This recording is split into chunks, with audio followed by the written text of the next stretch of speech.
You don't believe that the AI will steal some jobs to people, or is it just like... It's already happening. People have lost their jobs. Yeah. People can use ChatGPT to get all those ingredients, but to be honest, it's going to be messy. When there's messiness, there's confusion, and when there's confusion, people don't buy, and there's no trust. Immerse yourself in books and courses and interview people and follow people and just be a sponge. You, for example, did, which is amazing, like a rebranding of the logo of the San Francisco, California. If you're hidden behind closed doors, people don't know you exist. Shared flamingo things on my socials, and then I started getting people saying, oh, this reminded me of you. Trends come and go. It's important to be aware of trends, but not follow trends for trends' sake. You have to understand that trends will pass.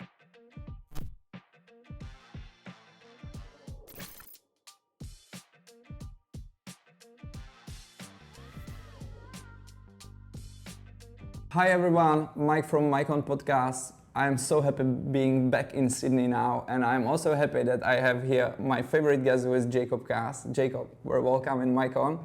And Jacob is award-winning graphic designer, brand strategist. He's also running really great blog called Just Creative. If you don't know, definitely check it, and a couple more projects which I would be asking you today about them, definitely. But in the really beginning, it's starting 2025, how do you feel about it? Does it really something change, or do you feel like new opportunities coming? Or? I love the energy from the start of the new year, right? It's new, it's fresh, and everyone's got they're coming out of a break and they have more energy. So that's how I feel. I also have an exciting new project called the Brand Builders Alliance, which is a membership for brand builders that I'm launching. So I'm very excited about that, as well as my client projects as well. So we can tuck into that a bit later. Oh yeah, definitely. But when I stop here and come back a little bit into your history, I was always amazed that your personal branding was super distinctive than the others. You use distinctive colors, distinctive assets, even a taglines and stuff like that. But definitely your character was always flamingo, or since I remember your profiles, there was a pink flamingo. Where this came from? Where this came from, this idea?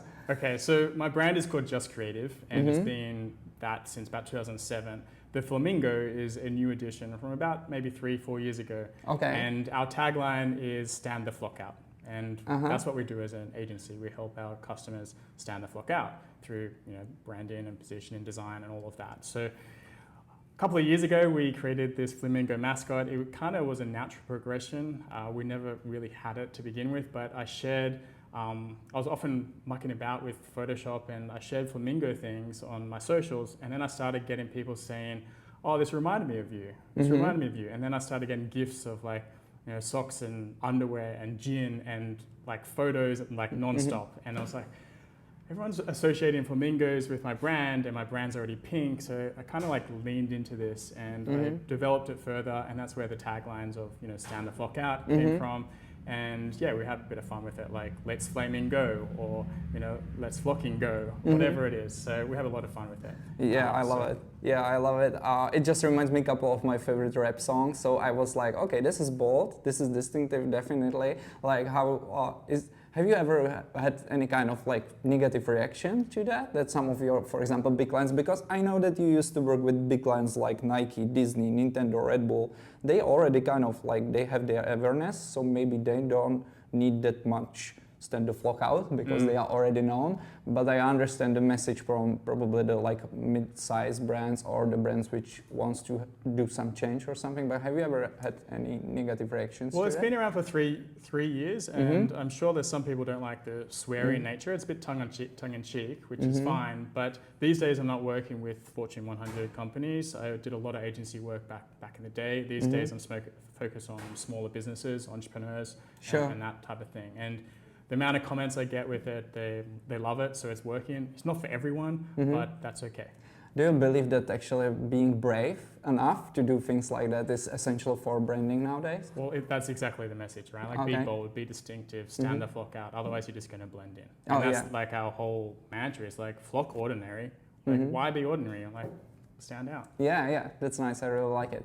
How was it for you to transfer for doing, because you used to do big projects you, for example, did, which is amazing, a rebranding of the logo of the San Francisco, California.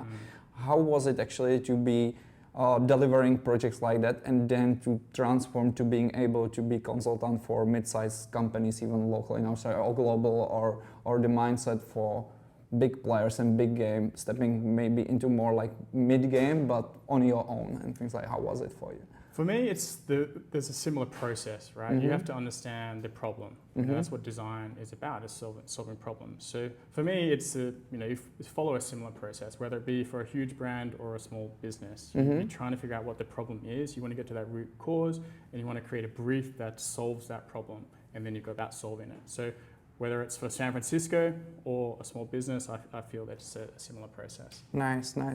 You were always like that kind of open-minded and because you share a lot of stuff about how you are thinking about things, how you are working, your workflows and things like that. This is something what comes with you from beginning, from early days, because I'm not sure if I remember where you started the blog, but it was probably one of your first communication assets of what you are doing and things like that. Yes, 2007 I started it, and it wasn't it wasn't for getting clients. It was actually while I was a design student, so it was just me sharing my process.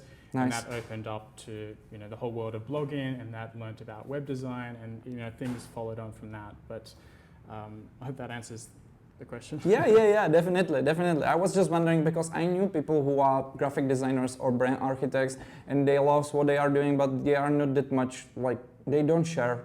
Yeah, that's been part of pretty much my whole strategy since the beginning, is share the journey, because you have to own where you are at and share openly about what you're working on, and that's how you connect with others, and that's really how people understand what you do and how they can connect with you. If you're hidden behind closed doors, people don't know you exist. So that's been my mantra from the beginning. Yeah, definitely. I mean, like, there is still part of people who believes in word of mouth, and I'm more in your team, so I share a lot, and I don't have a problem to let people see what is happening in my kitchen. But I also knew people who are, I don't know, working on brands and stuff, and they are more likely to be hidden behind the scenes, and they are more believe in when their work speaks for themselves. So both ways possible. Yeah, but they're still sharing, right? They're sharing their work with clients, and and their client is sharing that. That's true. They're not totally hidden, That's but true. they may not be as open as us, perhaps. That's true. Like, when you think about it, what is your most favorite social media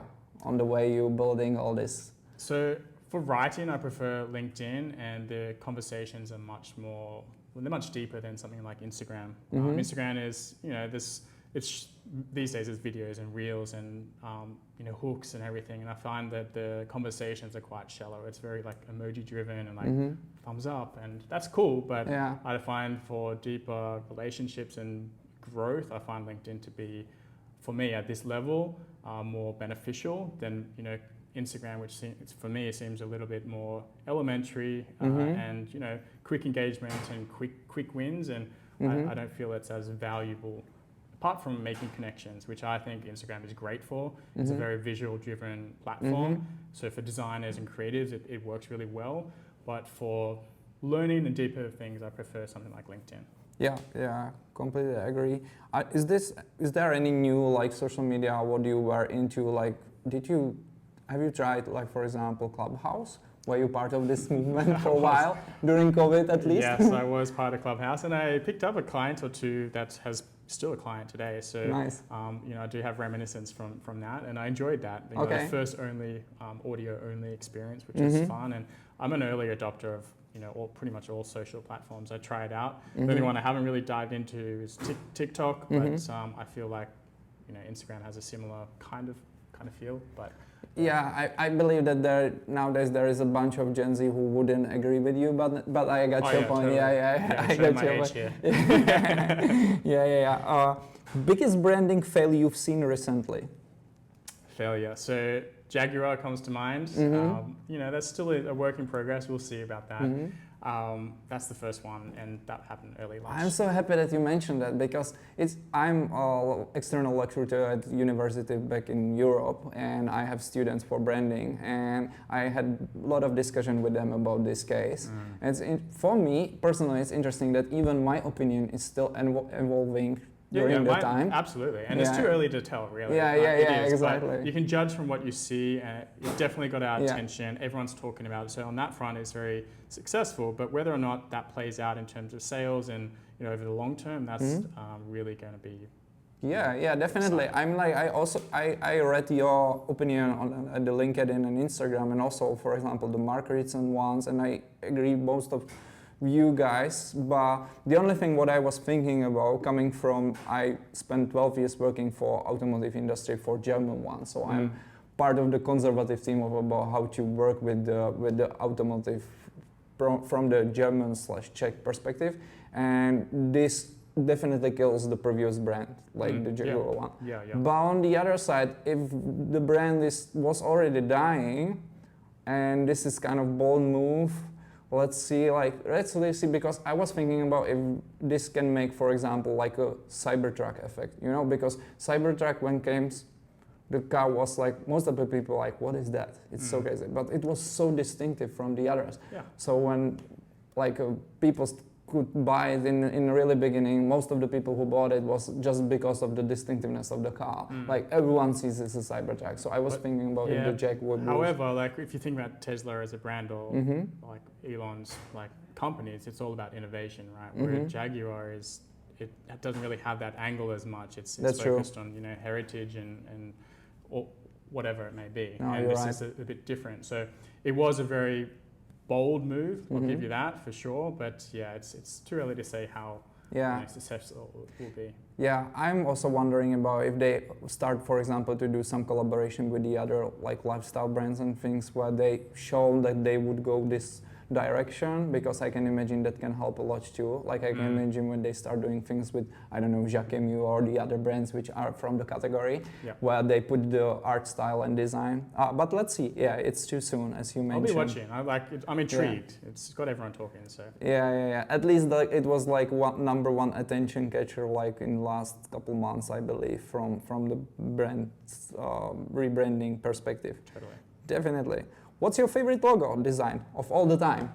I know it's a tough one, but like the favorite logo, man. I have a few, but the one that comes to mind, not because of the company behind it, but for what it evokes, is the BP logo. It's like a flower. It conveys the green one. The green one that looks like a flower and it conveys energy. And this is the power of design, in my opinion, is that it can communicate a message that may not necessarily be the authentic message.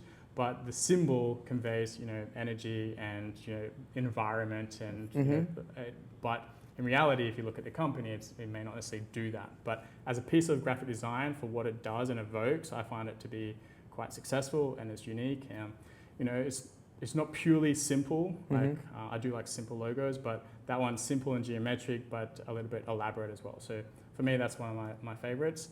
All of Paul Rand's stuff. That was one of my earliest influences. So I love his simple geometric style, and that's heavily influenced my style, and that's probably the logos that come to mind. Yeah, it's timeless, definitely. Yeah.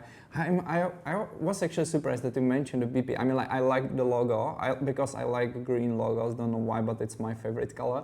But I remember, because we don't have it that much in Europe, but I remember when I used to live in States that was everywhere, the BP logo, because of the gas stations and stuff. Yeah. And I was wondering if they ever rebranded from, I don't know, more deep version to more flat version on things like that. Have they ever? Well, they had when they rebranded, it was because of a huge oil spill that they had, and they wanted to refresh their image. Okay. So it was a successful redesign, even though things may not be that true. For me, it works well.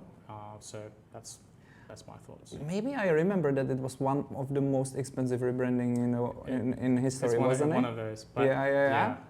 People say it's the logo, but like you said, it's the whole rebrand. Story and then message behind and everything. Yeah. I completely agree. And also what I seen on this case, like that the people judge the price of it, but they don't see the perspective of the company who did it. And for the company that size, with that kind of economy, it wasn't that bad, like it's relative, it feels. Right? Yeah, it's relative, definitely. And you have to think about how much they have to change as well, like all the service stations around the world as well. That's a that was the expensive part actually, not the logo, or the story or the strategy, but all the changing, all the gas station, all the materials, all the planes and stuff. Yeah, definitely. Do you have any like favorite European style logo, like from, for example, from fashion brands? Do you have any? European, like I'm not a huge fashion guy, but you know, the one that came to mind was Lacoste. For some reason, I don't know why, but it's animal, it's simple, and you know, it's iconic. And you are also into typography, right? Yes. Because I remember that you mentioned a couple times in your posts and stuff that you are like typo guy. So Lacoste is pretty much typo based. It's interesting. What do you feel about, because for me it's amazing to see when you like see the helicopter pilot of the involvement of our logos, when, for example, from crazy 3D parts they became the simple again. And I always remember a picture of the fashion brands which everyone became kind of similar. They are just a little different type of typos, but you know, like all the Balenciaga and the other brands became all the typos, and it's sometimes really hard to recognize which one is which. So what do you think about it? Well, there's a term for this. It's called blanding, and you know, the brands are moving to a similar aesthetic, and that's to connect with the consumer and to be a little bit more versatile. So for me, like, I understand the reasons why, but the pendulum is swinging back. You know, even just recently, Lord and Taylor have swapped back to their previous design, which is like to be honest, like, you can't even read what it says. It's very hard to read, but the logo is, you know, they've gone back to their roots, and they're going to stand out versus all the other fashion brands that, you know, clean, simple sans serifs. Exactly. Yeah.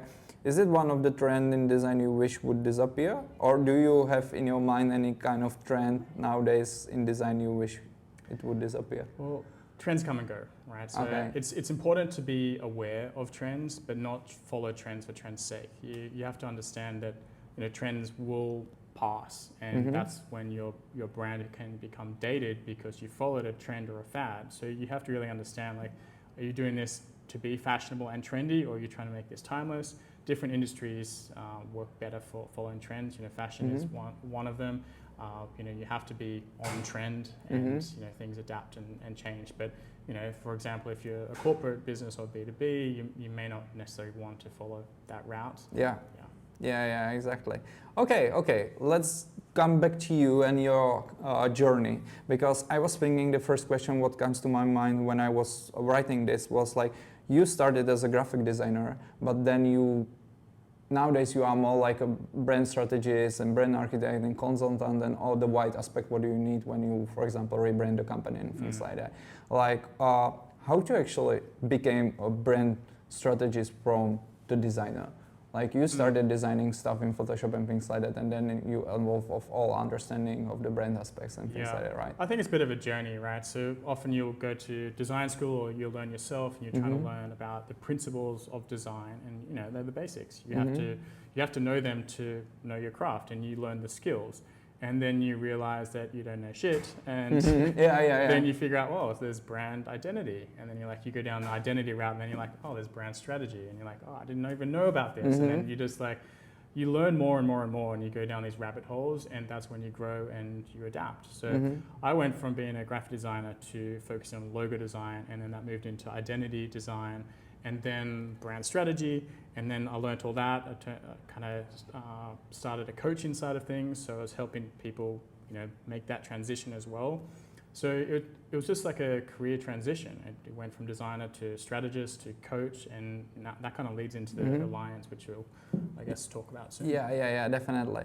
I was just wondering, after the years of doing that, like, are you still like, how are you actually balancing the psychological part of it? Because, you know, when it's someone doing, for example, architecture, there are like physical rules of how the building needs to be built to be ready for all the safety checks and things like that.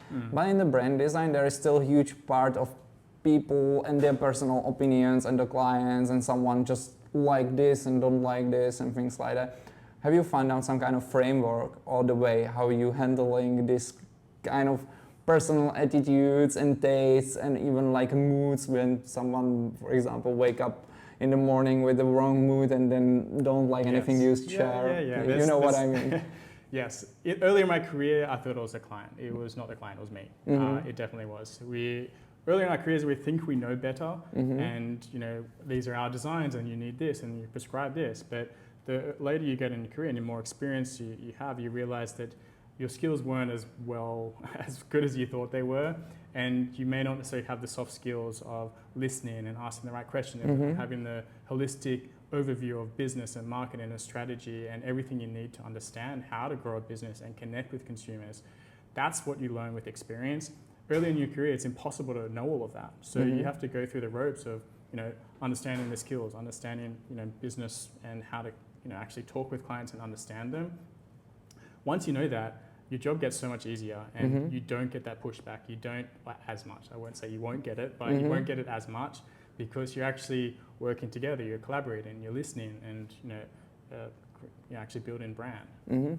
Yeah, that's cool that you mentioned that, because this is something what a lot of my friends who are designers or brand architects like dealing with, that this kind of like psychological part, or making the deal part, or like finding the right framework how to help client actually to make the ideas and all the opinions like work together and things like that. It's definitely the tough part of our work. Yeah. Yes, it comes back to sales and questions and knowing what questions to ask and get into the root cause of, or the root problem that the business is trying to solve, or the person is trying to solve. And how you get to that is by asking a lot of questions, and you have to know kind of what questions to ask. So if you're early in your career, you can follow a script, right, or a framework, and if you follow that enough, then it will just become ingrained and it'll become natural. Yeah, yeah. And that definitely comes back to the alliance, what you already mentioned, the Brand Builders Alliance, which is like a project what you founded and you started like pretty much just now. Yeah, pretty much just now. And the only thing what I know about it, it's the mission, or not the mission, but the concept is like a global community for brand professionals.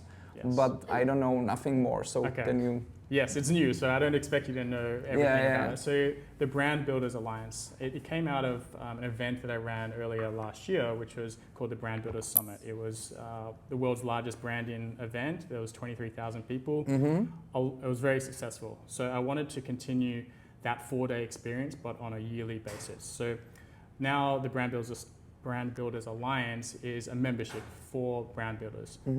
It is for people that want to build better brands and better creative businesses. Cool. So inside the Alliance, you get mentorship, coaching, you get access to video libraries and a community of other brand builders.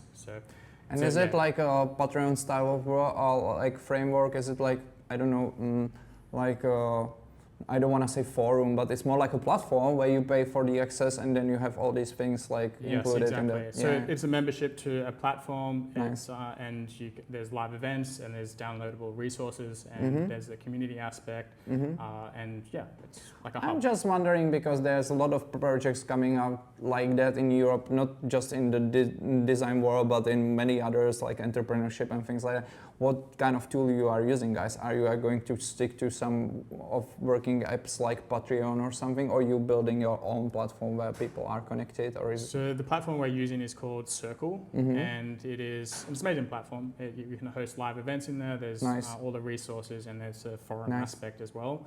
And that's what I use for the summit as well. So very well versed with it, and highly recommend it. Yeah. And it's just you, or you already put together some other professionals who are starting this together with you? So the idea behind the alliance is that it is an alliance, so it's not just me. And I definitely don't want to be the forefront of this. I want to, what I believe in is that people should learn from multiple different people and different resources as well, rather than just from one like guru. So the purpose of the alliance is to bring resident coaches in to teach the brand builders advanced tactics or ways of doing things, processes, systems, and it's really about learning from a vast amount of different people and your peers as well, and practicing together, not just one guru. Oh yeah, that sounds brilliant. Like I really like it. Looking forward when you guys like.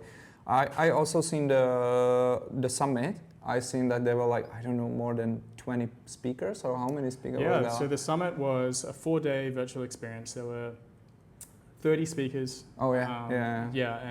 It was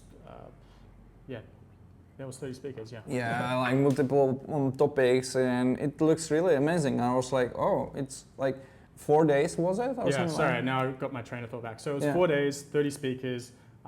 One day was focused on brand strategy, one day on brand design, one on marketing, and one on growth and business. Sorry.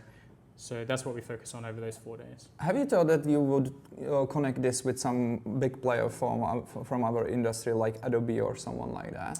With some kind of sponsor or something like that? Yeah, so I did contact Adobe originally, and it was too late in the process, but I did get some other creative sponsors on board. Nice. So who knows? Yeah, it sounds really interesting. And you should do it like in person here in Sydney, because I believe that a lot of Europeans would like to go to some Sydney events. Maybe one day. It was a virtual thing. We had 156 countries represented, so it was very global. Yeah. That's something what wouldn't be achievable to do in person. So that was like the plus being in virtual environment. Yeah. Was it all like just the cameras and someone speaking and others listening, or you get like some kind of 3D environment where people want to try? It was a mix of both pre-recorded and live. Oh, okay, nice. So there was 4 days of live events. So there was 24 presentations pre-recorded with speakers, and then you had a live Q&A with those 24 speakers at different times. And there was live panels, networking, co-working, and all these free resources as well. Oh, nice. Regarding that, are you still running your branding masterclass course? Because I found out that you have kind of like becoming master of brand architecture or something, and I realized that this is kind of like a online course. Yeah, it's an online course, Become a Brand Master, and it takes you behind the scenes of a case study of a project, everything from brand strategy to launch. So it takes you literally through a project where I share how I go about building brand. Oh, okay, cool, nice. So this kind of thing became also part of the alliance, that you can actually achieve things like that, or is it going to be still separated? No, it's separate. So that's just a separate course, very accessible course. The alliance gets access to pretty much all of my other resources, over 100 hours of resources in the alliance. Nice. I should mention, if it's of interest of the Brand Builders Alliance, you can go to joinbba.com and you can learn more. Yeah, perfect. Yeah, definitely. And I will put the link under this video, like that people can check it definitely. Because what I don't know if it's the same here, but what I can find out, like even the internet and all the social media democratize any kind of education.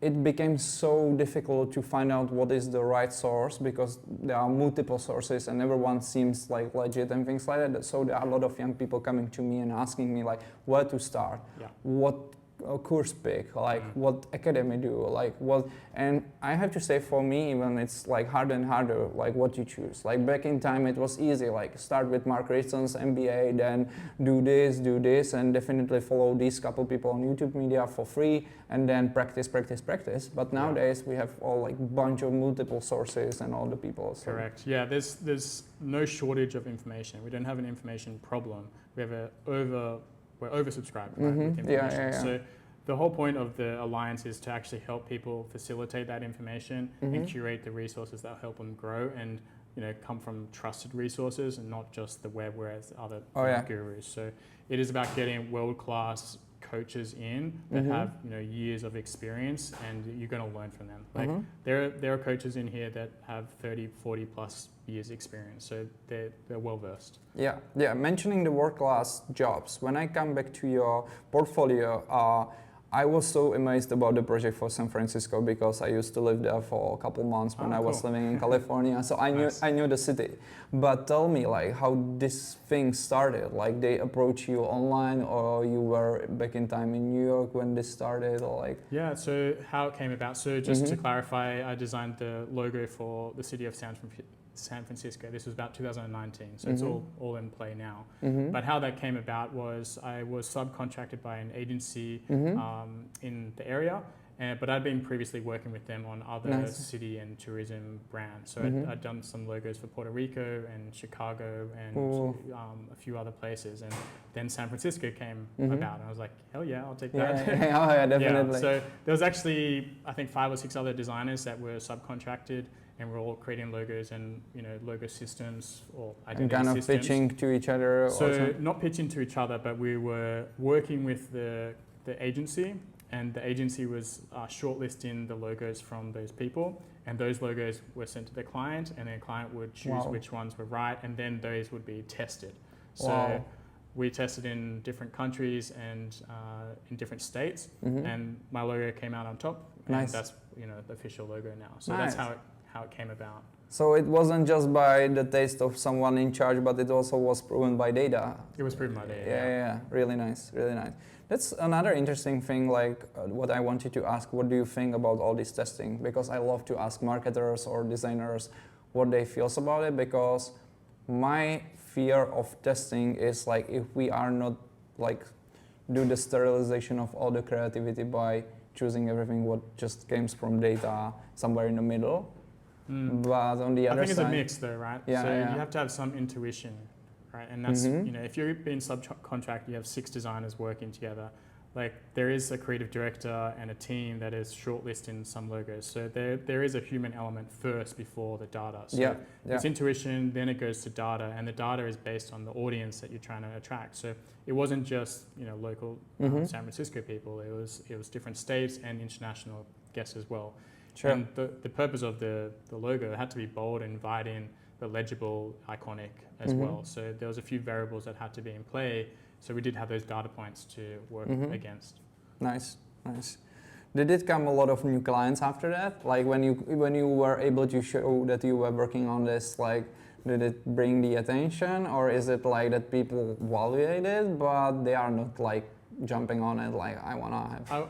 It's really hard to know where things come from. I think it's a multi-pronged thing, right? You have to have your positioning right, your marketing right, you have to have your portfolio, and you have to share that. And it's definitely a feather in the cap having like that sort of project, but I wouldn't say it's like you do a project like that and suddenly everyone's like jumping on board. Yeah. At least that's my experience. Yeah. Was that something what really surprised you on your journey, that something pop up like that you were surprised that you didn't? The biggest surprise and the biggest career leap I had was when I was a design student. So I was sharing the blog Just Creative back then and sharing my process and learnings on my site, and that got the interest of an agency in New York City. And so they offered me a job while I was still a student, being in Sydney, and this agency on the other side of the world. It was like a huge leap. But I said yes, and 6 months later I graduated and flew to the States and lived in New York for about 5 years. But I went from being a design student to suddenly working for Disney and Nike, and it just like my career blew up and like catapulted very quickly. Yeah.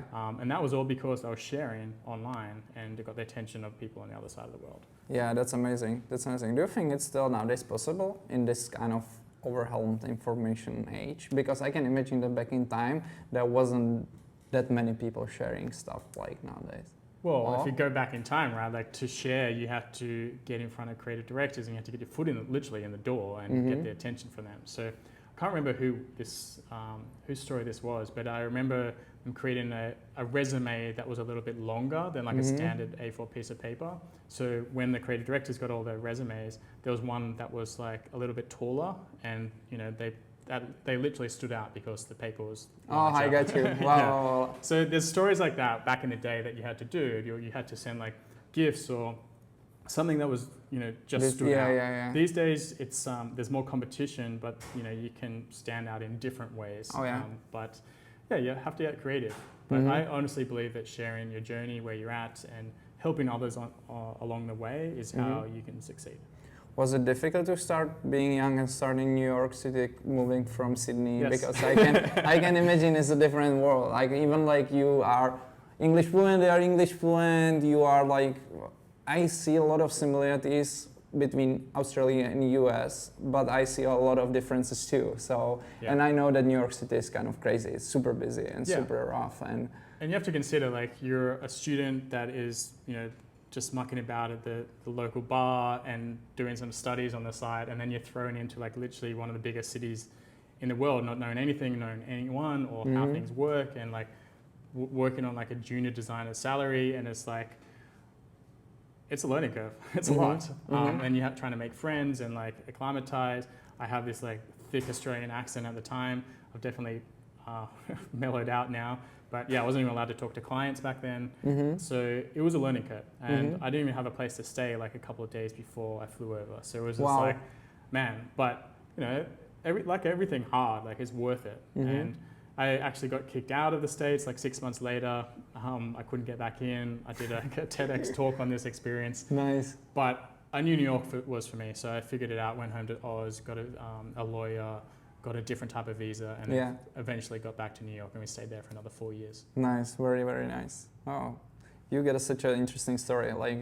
And now back in Australia, is it easy to you for work globally, even like all the time differences and things like that? Yeah. So, being in Sydney, you have access to the world with internet, like everyone. And people ask, like, how can I get global clients? And to be honest, like, you have to put out your work globally and target the wake up people soon. you're after. Yeah. Sometimes goes to flight. Yeah. In Sydney, you do have to wake up early or talk late, and that's part of for business. most of the world, you are the guys from the future. Like at least for the Europe, Yes. Like what I always love when I'm here, and you have Monday, and they are still finishing up their weekend. Monday is perfect because you get no emails. It's Sunday. Yeah. Tuesday is the inbox is. Yeah. Runs crazy. Yeah, that's true. Regarding the global perspective and all the trends, what we mentioned in the really beginning, like everyone talks about AI nowadays, and it's probably the biggest thing what's happening nowadays since the internet come, or what I believe. Like, what do you see as the AI effect in branding? I mean, like, there are plenty of tools that can help us. Some of people also like talking about that the narrative has changed from the perspective of that we don't have to focus on how to work with the tool, how to work with the Photoshop, how to work with the Figma, but we need to more focus on what we want to do as correctly, be able to be like a curator of things, maybe? What do you think, like, what is your personal approach with AI? I believe AI is a tool only, and we still need to combine our human intuition and empathy with the tool. I use AI every day, and I love it, and I'm an early adopter of a lot of technologies. And AI mostly like ChatGPT and... ChatGPT is one I use every day. All the Adobe Suite I use as well, and a few other like smaller programs as well. But ChatGPT regularly, like every day. Yeah. So a part of the process? That's already happening. Like people have lost their jobs. But I also believe that it's going to improve our productivity. It's definitely improved mine, and it's about people, integrating into that process to improve your efficiency and improve your productivity. So, for me, it's like just try new things and see how you can integrate into your process, because it's like there's no limit, right? It's imagery or maths or code or now video. It's so powerful. So why wouldn't you give it a go and integrate it? Yeah, agree. And I already seen that there are some areas which are more like challenging nowadays. For example, when some small businesses, like, they are already asking me, like, why should I don't know, hire agency or freelance for building brand when I can jump into ChatGPT, say all the story, type what I wanted to have, bring some, I don't know, manifesto idea, purpose idea and everything, and somehow put this together and then send it to Canva and get some logo and then boom and start it. And I try to explain them that it's like the difference, like when you're buying something from IKEA, it's not like an original table, it's one of million tables, completely the same, fabricated, or you can go to someone who can build you like table just for you, just for your living room, which is going to be cost much more, but the story behind and all the thing and the quality and blah blah blah would be probably more long term. So if you want to buy a table in IKEA and then switch it into EOS, go for it, and that's probably something what can happen to you when you run successful business with stupid logo or branding or something. But it's sometimes hard to actually convince people like that. Don't do it with ChatGPT and with Canva, What do you think? Yeah, I think there's a time and place for it and for certain businesses, but there does come a point where, if you're serious and you're trying to grow a brand that's, become quite successful, you have to get serious about it. And I'm not discounting using AI or ChatGPT. There's like really great use case scenarios for that, but to rely on it, front to back is in my opinion, stupid. Yeah. Does it already happen to you that some of the client told you, like, I would expect that this part going to be cheaper because of the AI, or not yet? Well, how are you going to measure that cheapness, right? Like in the long term, are you actually losing money? Or you may be cheaper up front, but if you've hired a professional from the get-go, and you have clarity on how to move forward, how to connect with your customer, how to send the right message, what that message actually is, and the identity behind it, and all of those things, they all have to align. People can use ChatGPT to get all those ingredients, but to be honest, it's going to be messy. And when there's messiness, there's confusion, and when there's confusion, people don't buy, and there's no trust, right? So you want to make sure that your brand is aligned and you have complete clarity on what message you're trying to send, and have the right identity behind it as well. So yeah, ChatGPT or AI is only going to get you so far. Yeah. I always say, because I'm doing like online courses for AI tools for marketers, not just for branding, but for whole scope of marketing activities and processes. And funny part is that I always said, like, for stupid people gets like stupid outputs from the AI, smart people's getting like smart outputs from the AI. So people who are already smart or professional in their part of marketing, they most of the time leverage AI in a good way, and they really saves them the money and things like that.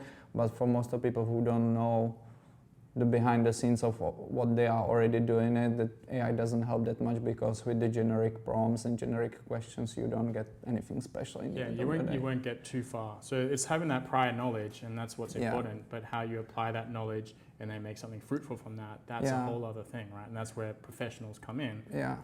But definitely when someone is hungry and when someone is really looking for all the like ideas, how to all the steps, all the frameworks, when someone really looking for the knowledge, that's really good assistance of asking, like, because I really love when I'm asking, because most of the time what I realized that most of the marketing what I studied on the university doesn't focus that much on the psychology or behavioral sciences and things about people. Most of the time was more on the marketing part, economic sales and things like that. But what I like now, couple of last years actually, this is discover why we behave like we behave, all the Daniel Kahneman things and things like that, and it's so interesting. And ChatGPT is really good about answering this question, like why people doing this, why people like this color more than this color, what are the, you know what I mean? Yeah. So that's interesting. But in the end of the day, you never get like the correct answer. You get the options and you have to pick. Yeah. Yes. So it's like you mentioned. Like, can you see like yourself that would be part of your job that would be completely like automated by AI of what you are doing nowadays?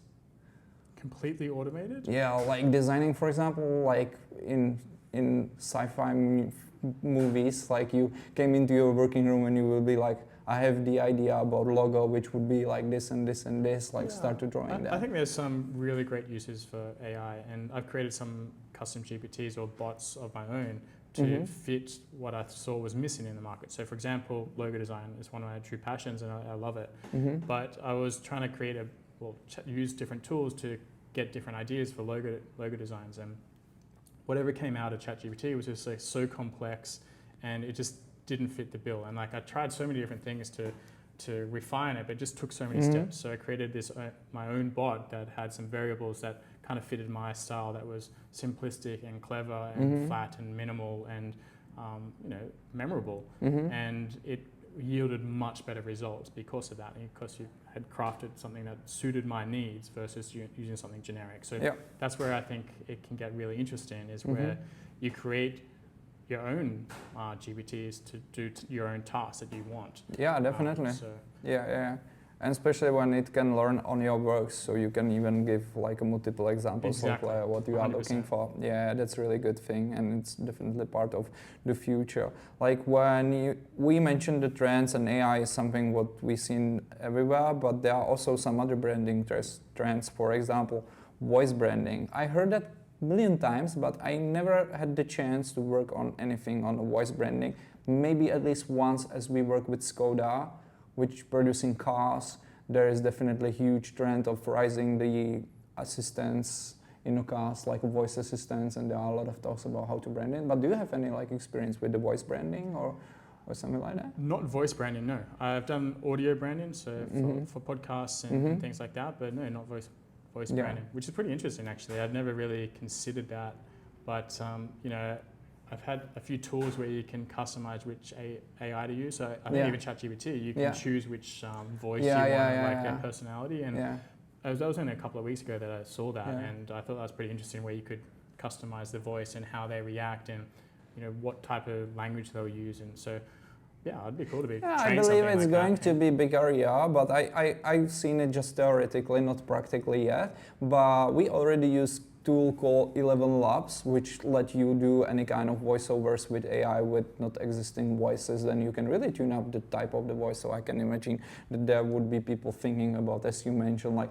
what voice to choose when is someone angry, what voice to choose when, but also what kind of sound should be, for example, Nike. When is it kind of hero or something? Yeah, totally. You know, No, I love that. And or Skims like with Kim Kardashian, because that's actually wrong example because Kim Kardashian became the voice of the Skims, but think of like other brands, like you said, Nike or like Nintendo, which is fun and bouncy and has like these cool sounds to it. Like, what does that sound like? How does it stay true to their brand, right? Because they already have a aesthetic when it comes to their audio, so you want to have that translate as well. Yeah, and I believe that a lot of brands make it feels again about the brand persona, because that's something what was famous, but I felt like nowadays a lot of brands, they were like, because I was in some pitches with brands like Netflix and stuff, and I was surprised that some of these are not working anymore with like a brand personas.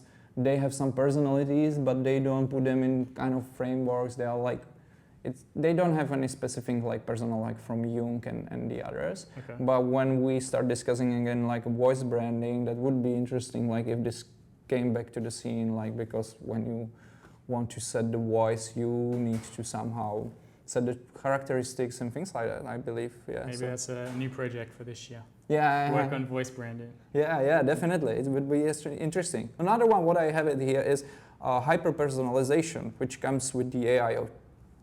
And it's probably the reaction of possibility of really change everything to any tailored format for person by person, not even like of whole segments. Is that something what you have experienced? I'm super excited about that, and I've already started doing that with some of the bots that I mentioned. So how to craft it based on what results you want. So yeah, I'm all on board for that. Yeah, what I found out about this one is actually that it actually put a lot of expectation on the design languages and design systems, which is something what you used to work with, but there are still like people who, I don't know, build brands really easily with simple assets and gallery and then goes. And they don't, some of these people, they don't understand why it's important to have really good like a design system and design language behind to be able to scale the design to different platforms and things like. And this hyper personalization is definitely part of it, because when you want to change it everything. And so I have something to say on that. So when I was creating these custom GPTs, I kept that in mind. So it's,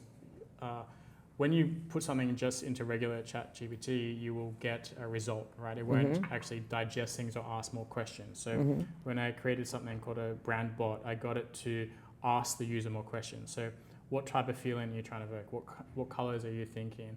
And or you can say, or do you want me to try it? Something like surprise me. And it would give the result, but it also digest what decisions it made. So you could take things like the art direction, the photography style, the color, typography, and pass that information on to your design team. So not only do you get something like some visual examples, but you get some text that can be translated to whoever you want it to be. So it's quite useful for design teams or entrepreneurs that want to take AI and use a human to elevate it. Yeah, exactly. Yeah, that's great.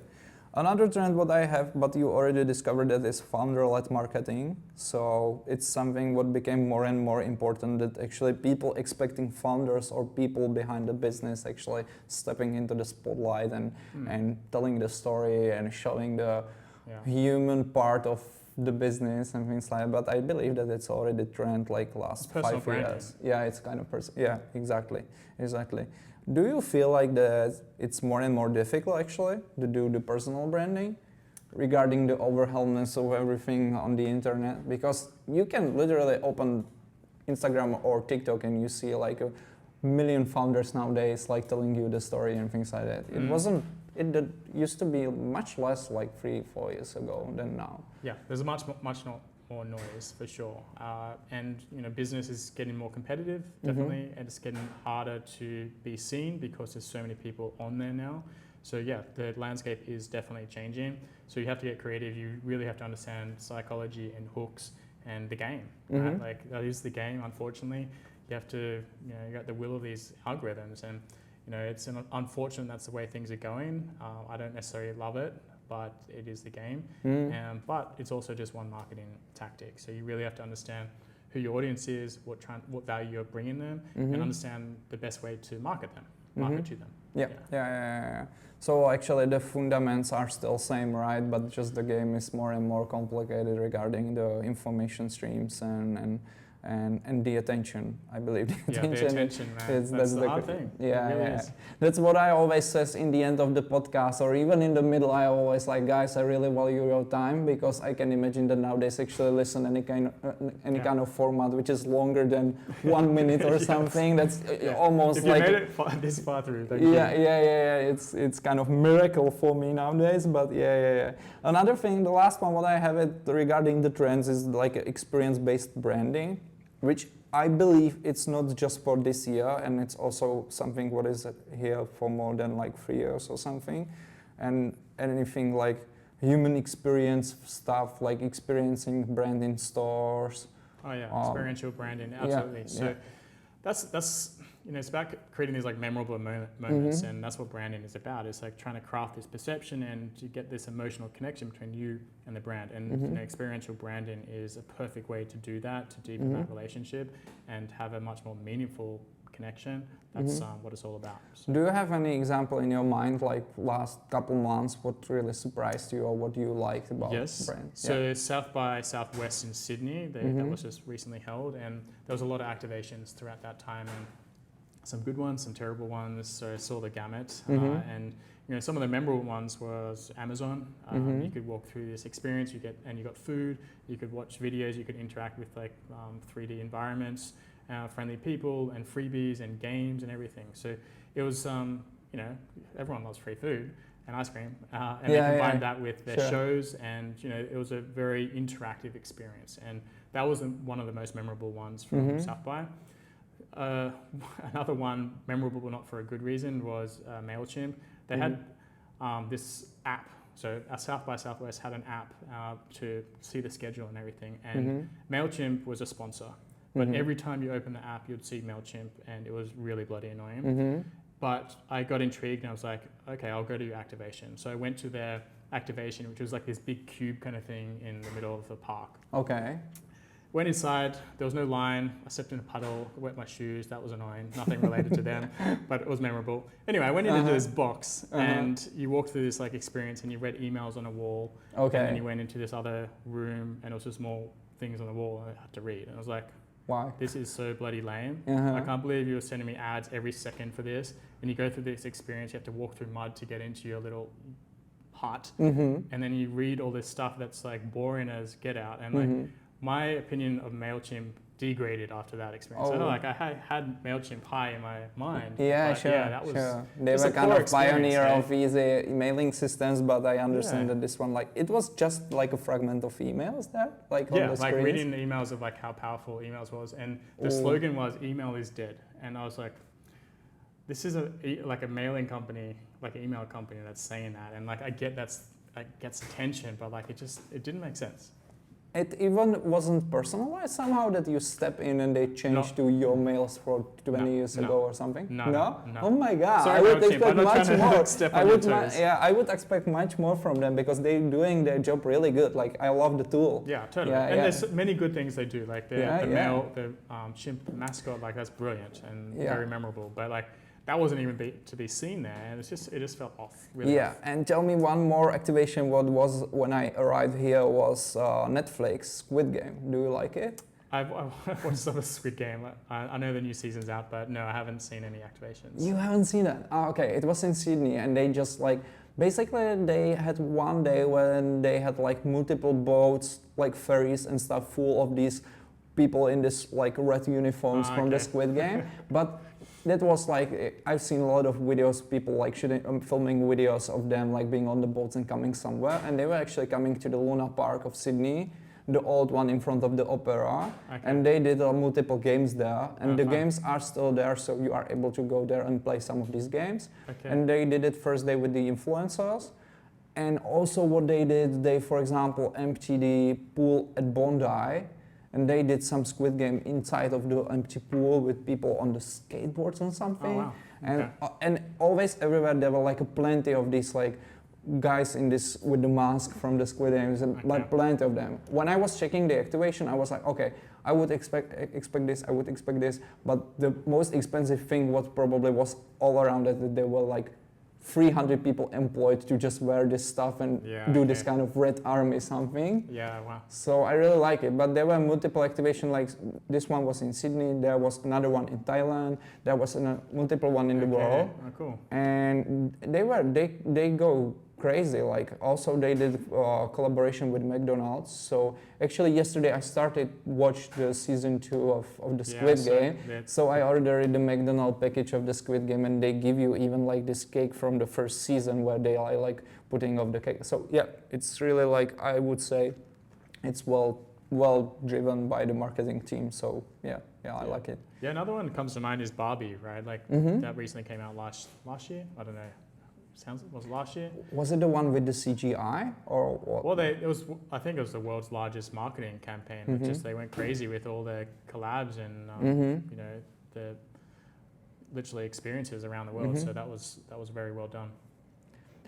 Okay, Jake, I would like to ask you one more thing before we wrap this up, and that's when someone is starting to being a designer or brand architect or everything what we were discussing here, where would you start? What would be like your first 5 tips, like practical one, what to do?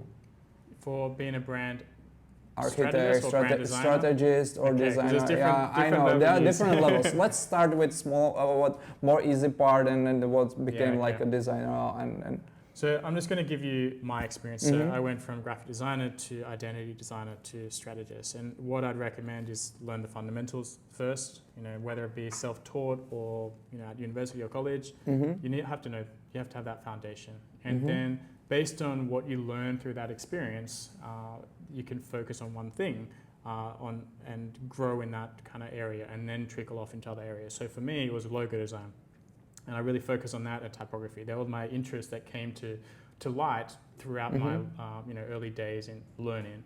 So I think it takes a bit of experimentation in the beginning to understand where you want to focus, because in the beginning you don't really know what you want to do. So try illustration, try drawing, try logos, try typography, UX, or whatever it may. Just sample things. You'll find something that you like and something you don't like. For me, it was drawing and art. I was like, there's no way I'm doing this. Okay. And I was attracted to logos and identity. So I went down that path. And just immerse yourself. Immerse yourself in books and courses, and interview people and follow people, and just like be a sponge. That's stage 1, right? You have to get all that information. And stage 2 is really about practicing and getting the clients and building your client base up and getting experience. You really have to put that knowledge into practice. And over time you get experience, and then you can start your own business or work for someone else, depending on what your preference is. For me, I'd recommend working for someone else, because you learn from people smarter than yourself. You learn how the industry works. You get more exposure. You have the chance to work on more projects. Build your portfolio. You build your portfolio. And during that kind of period, you can start building your portfolio up and building your own persona and your profile. And then eventually you can go out on your own if that's one of your goals. And you go from there. Then you start learning new things. So whether it be identity or strategy, your career progresses. So opportunities will arise as you go through that knowledge, that practice, and by putting your work out for everyone to see and sharing your journey, I believe that's going to open doors for you. So that's where I'd start. If you're going down that route. Yeah. It's great. It's amazing, and thank you for that, because I always try to react for all the younger audience who is asking me like for the question like where to start and do this. Last part, 3-second questions. Like easy rule, just try to pick always one and just do not stop. Yeah? There is no... You don't want to elaborate on it.